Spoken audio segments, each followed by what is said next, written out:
a husband threw his wife into a snowdrift in the middle of the night. Why?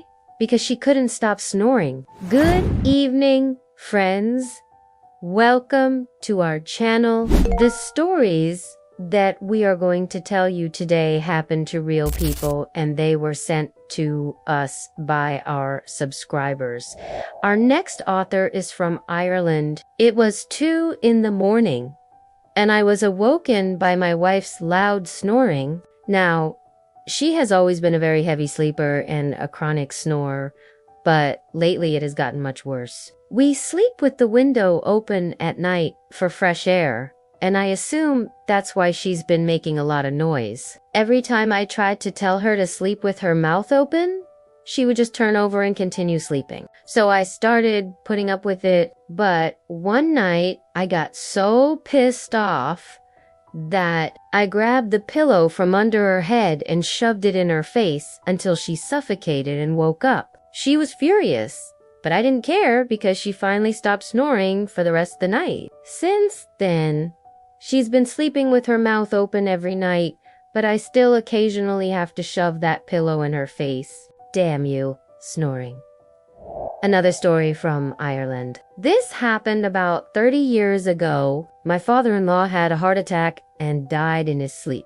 My wife and I went to visit her parents the day after he was buried. As we were leaving, her mother said to me, "Make sure you and let your wife take the sheets off when she goes to bed tonight." I was deeply disturbed by this strange request, but I told her that I would try my best. When we got home, I asked my wife what her mother meant, but she just laughed it off and went to bed. In the middle of the night, I was awoken by the sound of my wife screaming. I rushed into the living room to find her standing in front of the television set, fully dressed and shaking with fear. I asked her what had happened, and she told me that her mother had just visited her in a dream and warned her not to sleep without the sheets on the bed. Her mother explained that if she didn't listen, her father would come back from the grave and drag her down into hell. My wife became a born-again Christian the next day. The next story is from a reader in the UK.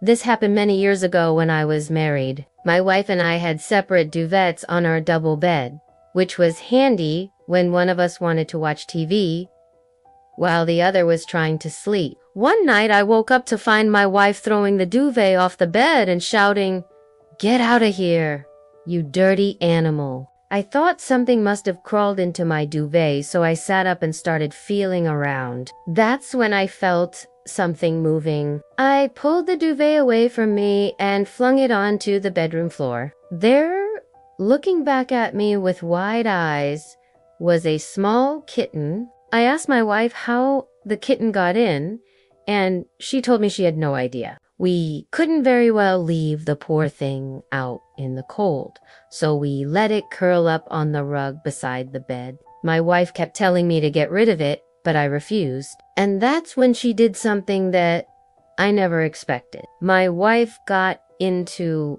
bed with the kitten. She cuddled it, stroked it, and eventually it fell asleep. Then she looked at me and said, "Well, now what are you gonna do?" I spent the night on the couch. To this day, I have no idea how that cat got in or why my wife took such an immediate liking to it. The next story is from America. A few years ago, I was dating a guy who was really into fishing. He loved to go out into the middle of nowhere and spend all day waiting for a bite. I wasn't very enthusiastic about the whole thing, but I went along with it anyway. After several hours of sitting in complete silence, I started getting a bit irritated. That's when I noticed a very large spider crawling on my jacket. I tried to kill it, but it was huge with long legs and a black body. I started freaking out and slapping at it, and my date just sat there watching me with a big grin on his face. When he finally broke into a smile, I asked him, "What's so funny?" He said, "Don't you know?" This is a great place to meet single women. I should mention that we've been together for 5 years now, and he still teases me about that day. I guess all those bugs and spiders are worth it if you can find love in a hopeless place like this. We wish all our authors and viewers from around the world, especially from Ireland, success in their love lives. Goodbye.